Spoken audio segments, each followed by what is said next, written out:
do I hear a motion to adopt the agenda? So, Sorry, Judy. I did. Second. Thank you. Motion made and seconded, those in favor? Aye. And then motion on the consent agenda.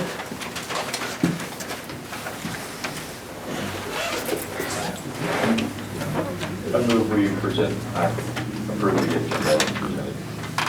I'll second that. Okay, motion's made and seconded, those in favor? Aye. Aye.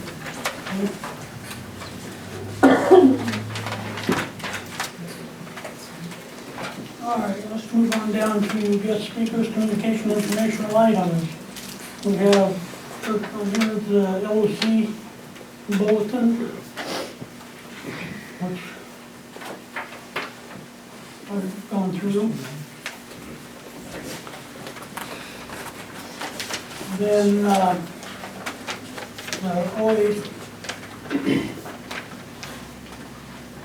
the Oregon Association Chief of Police comments plus the CIS comments. It says here, we understand your city situation and we want you to know that we're here to help you in any way we can. I understand retired Chief Win Owner will be arriving October 1st, and we want to assure you that he is really a great guy with a heart of gold. He is a guy that you can really rely on, and he wants your city to thrive. Maybe we will request to him that you need a little TLC and break after the long past month. That was from Ann Campbell, Association Executive, Oregon Association Chief of Police. I have here two from CIS Risk Consultant. One, you're getting a great guy. I will miss him in Baker City. Another one, Wynn is a great chief. He will do a fantastic job for Lakeview. Okay, next one is your 2018 agenda draft coordinated meeting with the DEQ and air quality. That will be on October 11th. In Bend.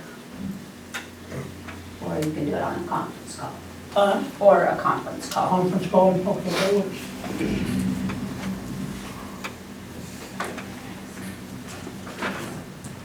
Okay.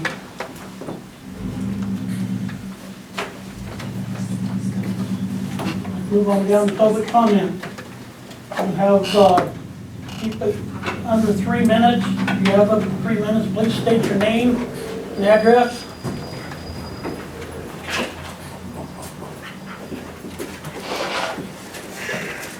I'll go first. Mayor Turner. We have a podium now. Oh, we're at podium. Got it. Okay.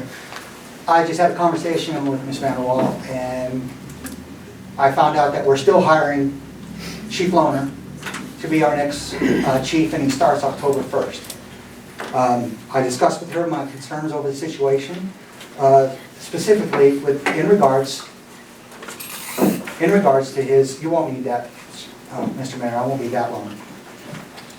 In regards to the code of ethics violations that he himself states in his thing. My question is, I would probably root for this guy myself because I want a tough as nails cop. I want the streets cleaned up. I want the drugs done and stuff like that. I would probably personally root for him.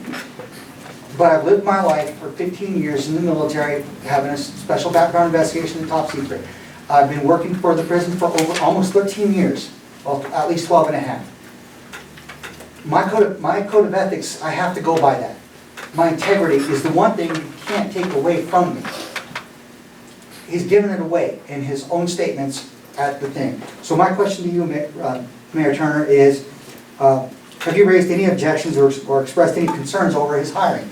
I went back through and I made some phone calls up to Baker City, and there was no negative comments that I got from them, Okay. the people I talked to, and that I'm willing to give him a chance, and if he doesn't work out, then we'll have to go on to something else.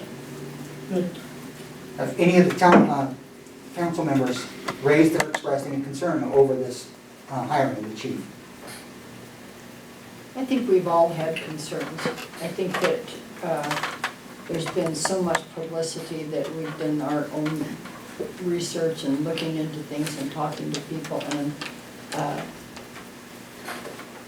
it seems to me that the people who are there that have worked with him, who know the situation more than we are getting from some rather unusual news reporting facilities, that they're willing to say that he is a good man and we need one. I guess I did. Am I done? I'll give you one more, well, no, you still got one more minute. Okay. But Mr. Johnson, Mr. Warren, did So you? we had a couple meetings over this, and I'm not gonna comment too much on it because then we went into an executive session after that. And so, what I will say is that our town manager is in charge of hiring, and, you know, she's done her background search on this, and so that's where this body really, our control on this hire really rests. We direct the manager to make hires as she's hired to do so.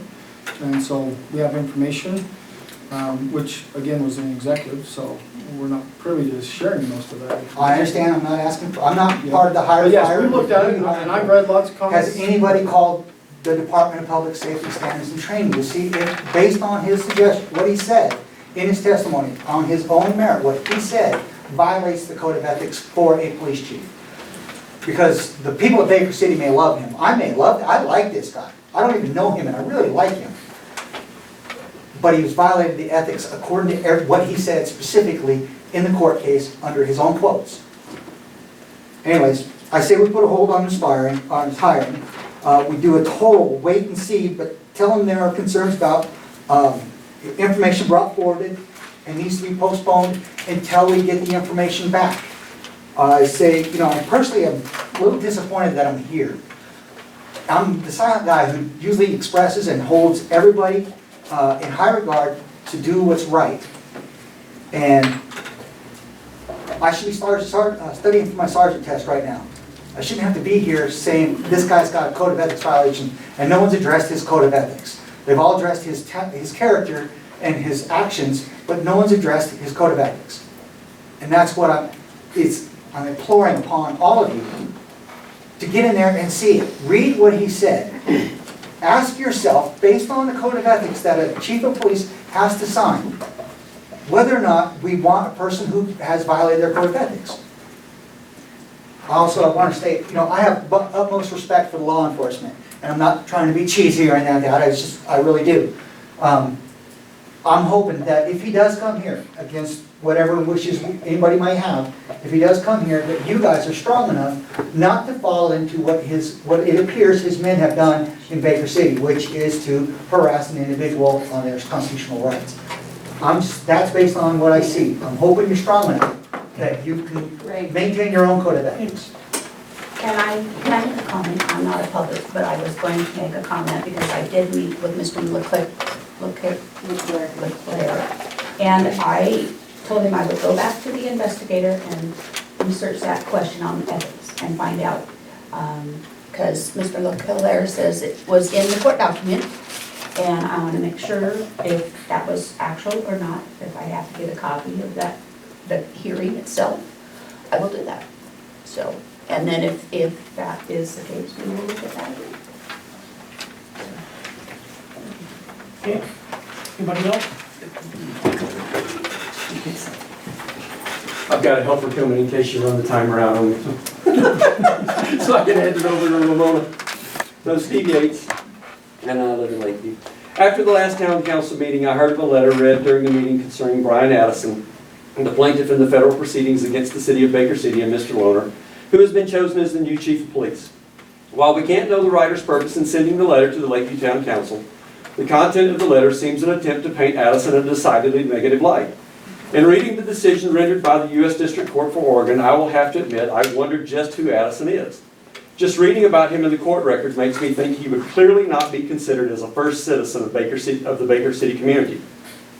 However, the letter writer seems to direct blame at Addison for the actions of the then police chief of Baker City and to deny Addison his status as a victim of unfair bias simply for expressing his beliefs, even if those beliefs were unpopular. That would be much like blaming a neighbor you don't like for the theft of their vehicle if the keys were left in it, or the theft from their home because they left their house unlocked. A victim is a victim no matter what kind of person they are. A victim should never be blamed for the actions of others, especially when the person behind those actions is a public official. And one important thing to remember, those who are asking questions about Mr. Lohner are not consulting tabloid news or the Baker City rumor mill. They are referring to facts admitted into evidence in a federal district court, facts provided by government agencies in Baker County, and facts not disputed by Baker City or Mr. Lohner. There's a copy I provided to Dawn to give to you guys, a copy of the decision from the U.S. District Court. If you've not read it, I really encourage you to do so. Many of your constituents have and are concerned about the police conduct demonstrated by Baker City PD under the leadership of Mr. Lohner, and you should be too. Police officers have a responsibility to all those they serve, even those they don't like. Listen to the words officers repeat as they raise their right hand and are sworn into their position. I do solemnly swear that I will support the Constitution of the United States and the Constitution of the State of Oregon and the laws therefore, and I will faithfully, honestly, and impartially discharge the duties of a police officer during my continuance therein to the best of my ability. So help me God. This example is from Sandy, but is similar to the oath of office taken by officers throughout the state. I think we would all agree that Baker City is much like most of Eastern Oregon in their conservative beliefs on many issues. Here's what the editorial board of the Baker City Herald had to say about Mr. Addison's case. Whether Baker City Police Chief Win Lohner and officers from his department violated Brian Addison's First Amendment rights in retaliation for an editorial Addison wrote in 2008. Can I go on, or do you want me to just hand off to Ramon? I'll give you another minute. Okay, then I'll hand off to you. For the record, We've got a lot to go over today. That's fine. For the Record Courier, newspaper is a legal question that has yet to be answered. Although Addison, who filed a lawsuit in 2015 against Lohner in the city, has amassed compelling evidence that after his editorial was published, in which he accused the police department of violating the Fourth Amendment's ban on illegal searches, he was subject to more police attention than the average citizen, and also lost his job after Lohner contacted his employer. Though the constitutional allegations in Addison's lawsuit have not been ruled on by a judge or jury, we think the related question, whether Lohner is entitled to qualified, his qualified immunity in this case, which would insulate him from Addison's lawsuit, is comparatively straightforward. We agree with U.S. District Court Judge Michael Simon, who ruled that Lohner does not qualify for immunity because Lohner, when he contacted Addison's employers, was acting outside his duties as police chief. And you can skip that line, that part. Lohner has appealed that ruling. We hope the Ninth Circuit Court of Appeals upholds Simon's decision and allows the matter to be decided during a trial, which has not been scheduled pending the appeals court decision. It is a fundamental aspect of free speech, one of principles on which America was founded, that people are able to criticize their government without fearing reprisal based solely on their speech. Addison expressed his opinion as a journalist, but the concept applies equally to any citizen, whether writing a letter to the editor or making a verbal statement during a city council meeting. Lohner contends he contacted Addison's employer because he was concerned that Addison was potentially violent and thus posed a threat to the community safety. This is not a convincing argument. The police department's duty is law enforcement, always to enforce the law, not to decide which citizens, most particularly ones who, like Addison, aren't charged with any crime, violent or otherwise, need to be tattled on, as it were, with their bosses. I have personally spoken to several council members and the town manager regarding options for providing police services to the community. I have even gone as far as printing and distributing copies of a good plan to those individuals and giving them contact information for a public safety director that agreed to speak with the town officials. I generally received two common responses to my suggestions. The first is, we have made our choice. The second response is, the reason we want to retain direct control over the chief is so we can dismiss them if they don't work for the community. To the second comment, I would say yes, you can, especially when their leadership ethics are seriously questioned.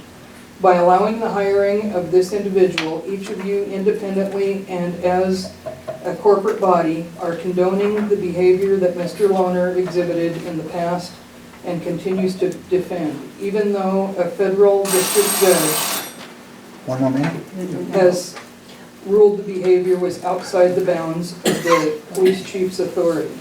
I believe the citizens of this community want, in fact, they deserve a better choice than this. Okay.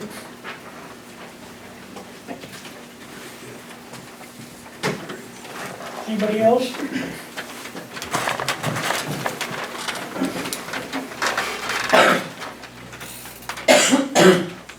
Mike McGowan. So I happen to share the opinion that, we should look very carefully at this candidate.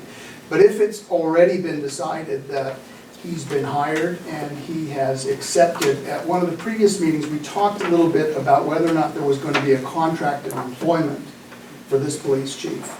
And the reason why I think that would be a particularly important thing to focus on this time is that there are some undecided issues. We all admit that there are some issues that are outstanding.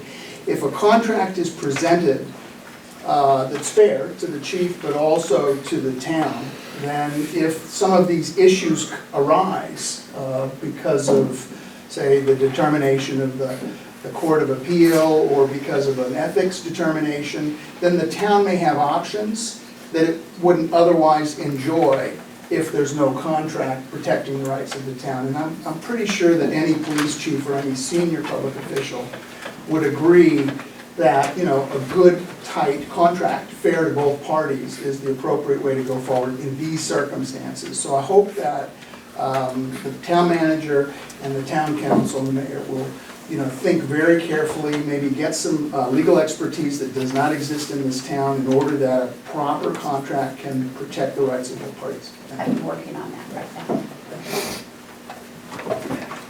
Okay, anybody else?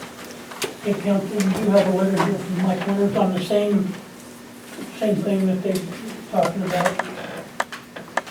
Okay, we'll move on. Department reports.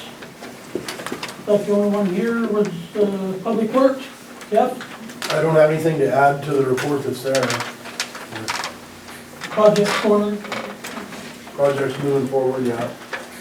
We're, hope the weather holds out for the paving. How are we on the grant? What's that? How are we on the grant, the water grant? We haven't gotten October 10th. to our one-stop meeting yet. It's in a month.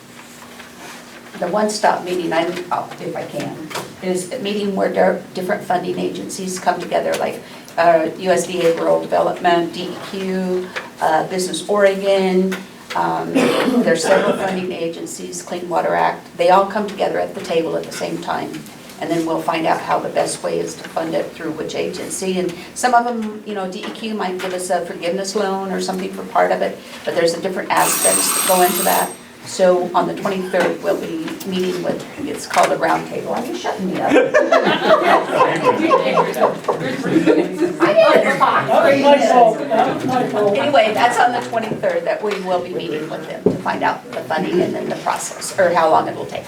This is September 23rd? October, yeah. So the October 10th meeting No, is... it's been postponed To the until the 23rd. 23rd. And it's just, like, the city engineer, I'll meet with them, Jeff will meet with them, our town attorney will meet with them, so it's just to figure out what's the best way to go to get the funding, so we can hurry up and get the water fixed, the water color and everything else that needs to be done to the water system, so.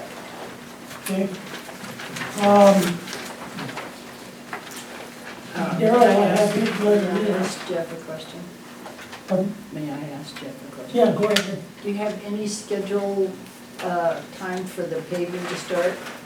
So that that whole street will be put back together? I don't have their Yes. schedule, but I would say they're still a good month out from paving. They've got a lot of work left to do. Okay. Hopefully we'll get done before the snow flies. Yeah, okay. On Darrell Anderson's report,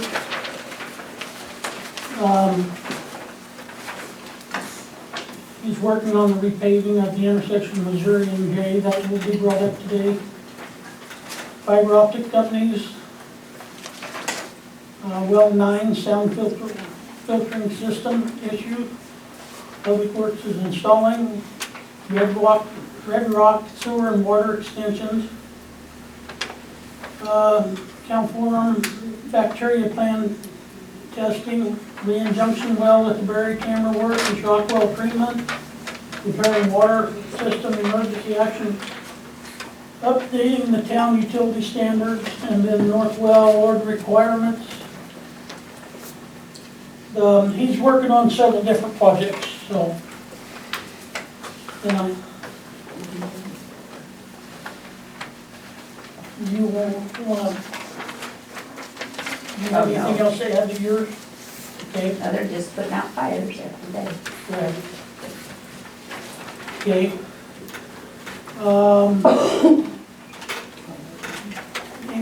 We'll move on to old business.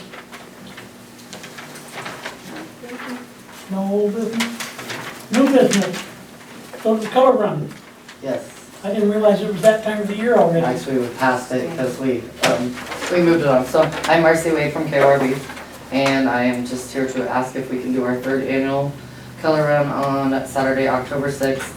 Sign-ins would be at 4 p.m. at the station, the walk would be at 5. The same map we've used for the last 3 years, which does include that north segment, but they get cut through the parking lot, if, right there by the Elks, if that was still a mess. So it's a 5K, starts at the station, goes down to 3rd, then you go all the way down 3rd to the Little League fields, turn around, and then we take it down through the cul-de-sacs and around, and back by the middle school, down around, kinda down by the food chair.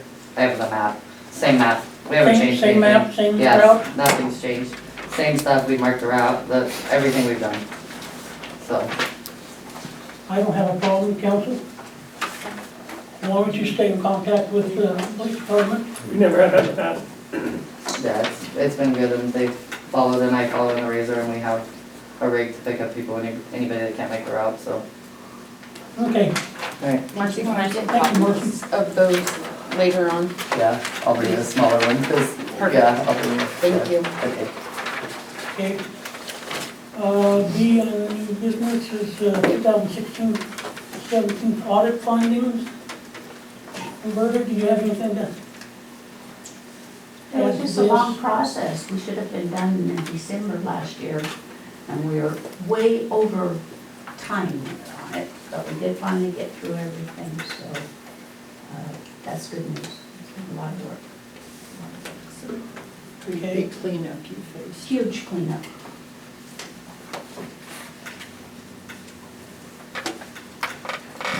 Audit 2017-18 engagement letter and contract, White and Company.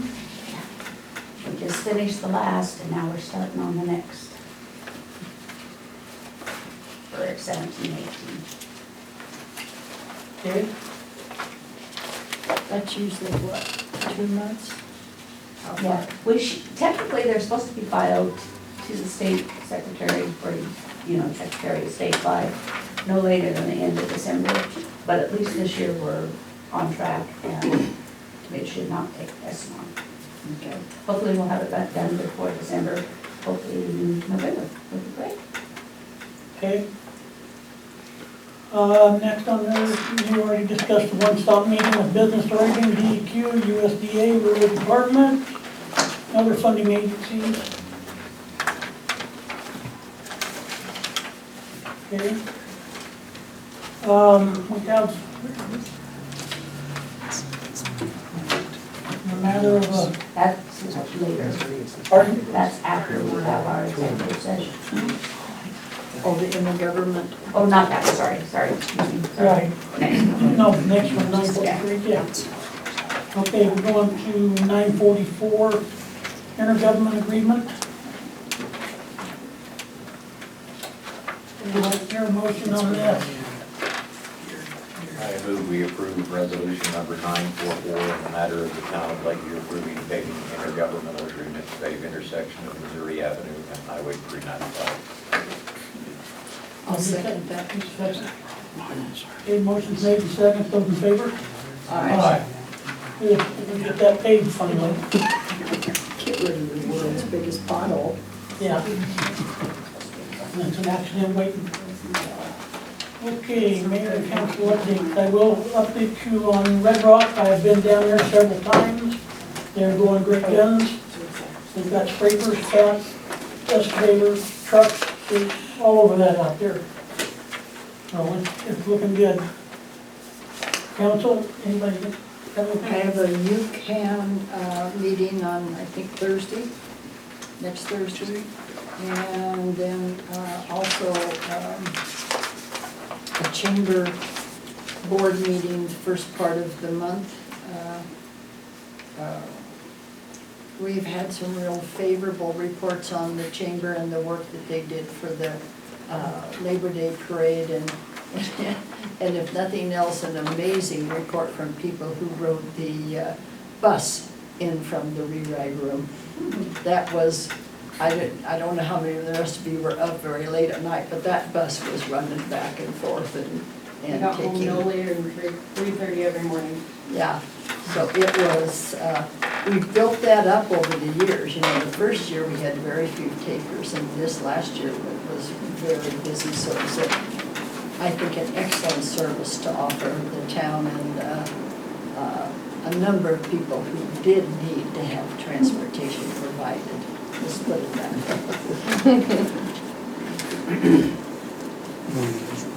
I have nothing at this time. I don't know. Okay, hearing none. I did hear a lot of comments on Rick Dancer and his articles he did on Lakeview and Lake County. Those are amazing. I've been going through them and. You should watch his new ones too. He's still promoting Lake County even while he's promoting every other town. He mentions Lake County on every single video almost, or he's wearing our shirt. I was gonna say, I saw him wearing a shirt from someplace on the coast. Yeah, Goose He's Bay. got a Lake County shirt on. Okay. At this time, we will adjourn the regular session and we'll be going into executive session.